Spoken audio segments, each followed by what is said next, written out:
Buongiorno cari amici, camminatori, pellegrini e viandanti, giovedì 7 marzo e quest'oggi con il Fabio e l'Andrea siamo saliti a Cima dei Paradisi, 2220 metri circa, siamo nel cuore del lago Rai, giornata non bellissima però una marea di neve e soprattutto tanta solitudine. Ragazzi, bello!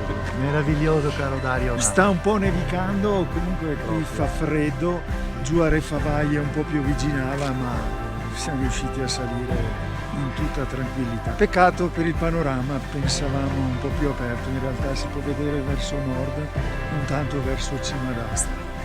Ecco, quello che vedete davanti a noi è Cima Cece, la Forcella poi a sinistra del bivacco Paolo e Nicola, Cima Pramaggiore andando sempre a sinistra. Ecco, si vede Cima Colto Rondo, guardate quella bella punta dietro di noi, molto bella. Obbligatorie le ciaspole oggi. Oggi obbligatorie le ciaspole, sì, altrimenti si fa. Ci sarà un metro e mezzo di neve, certamente. Ragazzi, continuate a seguirci.